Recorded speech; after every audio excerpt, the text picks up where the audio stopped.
Well, thank you very much, Minister Newman, and that's exciting news to hear about Lakeview, and also we're honored that some of the people who are on that executive committee are here with us today. Dr. Basler spoke to us this morning, Lois Corbett, several others that you mentioned. So indeed we are launching a significant partnership. It's going to allow people corporations, individuals to make charitable contributions to clean up Toronto's air, which will be funneled directly to community groups throughout this city that are working on exciting and innovative projects. And you've heard about some of those projects today. It's building on City Council's commitment established a number of years ago, which put $25 million in a revolving fund, and we've now said, let's allow the public to join with us to add to that resource. Secondly, we're going to phase in over this summer, rapidly, an employee trip reduction program so that fewer people will have to come to work at City Hall. They're going to be able to do their work from home increasingly and also do a lot of carpooling, and we'll have a whole program to manage that. Our goal is to reduce the number of trips of municipal employees in cars, reduce the vehicle movement. And you know, we've heard similar commitments and ideas coming from our partners. About a fifth, I think it is, of the Toronto workforce works for one level of government or the other, in one way or another. And if we could reduce the trips by those folks in cars through car sharing, through transit, through increased use of rail, and the car sharing that we're doing here, and perhaps bring it down by 5, 10, maybe 15,000 trips a year, that would be the equivalent of several expressway lanes. We're also launching a major public education program, which you'll be seeing throughout the summer. As we move towards a smog day, people are going to hear about it and ask to change their behavior and to join with all their governments in making their energy decisions on a much wiser basis. Because, you know, if we change our behavior at home, believe it or not, slowing down the mowing of your lawn, maybe putting it off a day or using a manual lawnmower, switching to a bicycle or walking or taking a transit trip can actually save lives. It can actually prevent those horrific scenes that we heard about earlier this morning where children end up in the emergency ward, and it's something we can all do. The Toronto Atmospheric Fund is about to announce $686,000 in grants to 17 city projects to be launched this summer, covering a wide range of climate change and smog reduction activities. And we'll have a full list of those plans for you. They include green power projects, community projects, tree planting with our tree advocate, Councillor Joe Pantalone, who wants us to plant 200,000 trees this year, so get out your shovels. We're also committing ourselves to green power. In fact, we may be one of the first governments to issue a request for proposals, as you heard earlier from Toronto Hydro, for 15 megawatts of green power.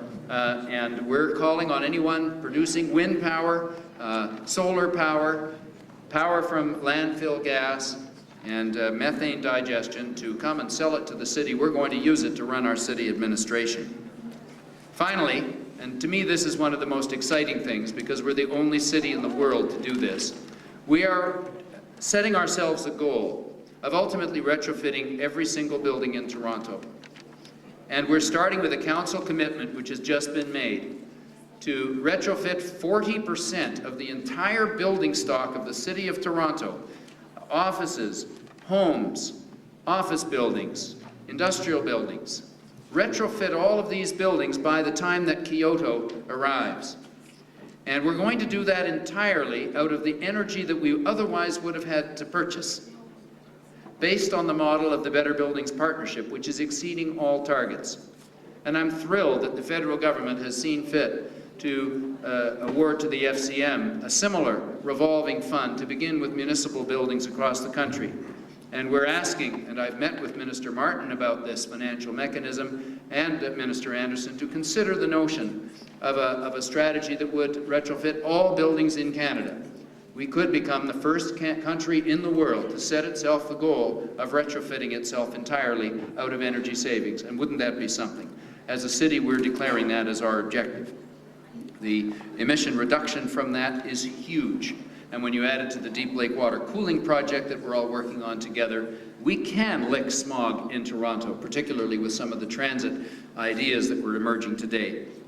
Well, those are our short list of announcements. There's a lot more details about them for later, but in view of the timelines, I'm going to ask now, and I think this is quite an historic moment, where the representatives of 3 levels of government are going to sign a proclamation, a declaration from this Smog Summit.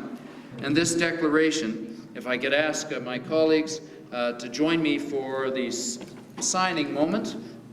And I just need to find out where the signature is going to be affixed and where we're exactly to stand. Mark is going to help us with that. Mark and Franz, here we go. Everybody happy? Everybody wants to get a good shot. We have the document in English and French. We, the representatives of municipal government, the province of Ontario, and the government of Canada, out of a concern for the risks air pollution poses to public health and the local economy, have gathered in Toronto on June 21st, 2000, on the occasion of the first Toronto Smog Summit. Recognizing this summit as one in a number of ongoing efforts of our respective governments to address the air pollution problem, emphasizing the significance of this event as the first of its kind, convening all orders of government, corporations, and non-government organizations here today, aiming to better coordinate and enhance all of our respective initiatives to reduce the occurrence of and health risk of Toronto's air pollution, and thanking the Toronto Atmospheric Fund, a City of Toronto agency, for organizing the summit. Here's what we're proclaiming today. We hereby declare, first, Toronto's air pollution poses a serious threat to the environment and the local economy all year round. According to Toronto Public Health, in any given year, approximately 1,000 Toronto residents die prematurely, while another 5,500 are hospitalized as a result of 6 air pollutants that are common in Toronto's air. Furthermore, the federal government estimates that air pollution can be linked to 5,000 premature deaths each year in 11 major Canadian cities. Ground-level ozone is a principal constituent of smog. The formation of ozone is a part of the function of ambient heat, hence global climate change is likely to cause more episodes of ground-level ozone in Toronto as summers become warmer. Fossil combustion, especially by motor vehicles, is responsible for most of the air pollution originating locally. Travel in downtown Toronto uses half the fossil fuels per trip as the average GTA trip, reflecting the high modal share exhibited by transit and higher densities.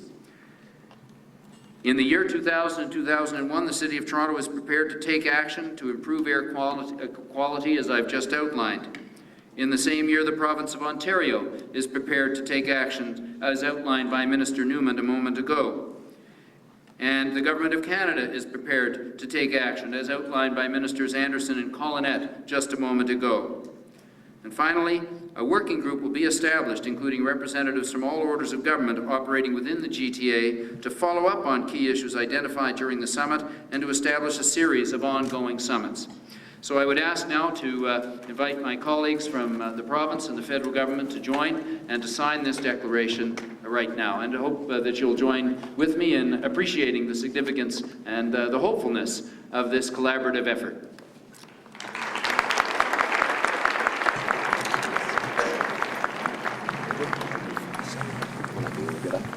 What do you want?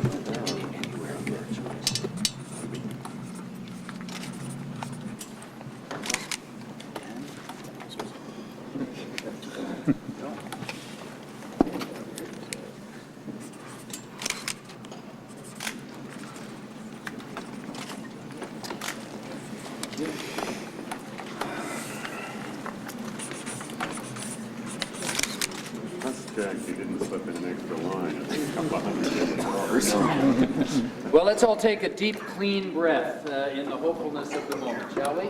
And let's thank our representatives who've joined us from all levels of government for signing this historic document.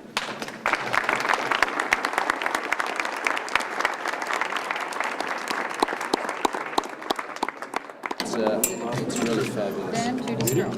Thanks for coming in. Thank you. Okay, everyone looking over here? Yes. Next official picture, here we go. 1, 2, 3, great, thank you. Anyone else? Direction? Okay, I'll take one more. Here we go Okay. again. 1, 2, 3, thank you. Thank you.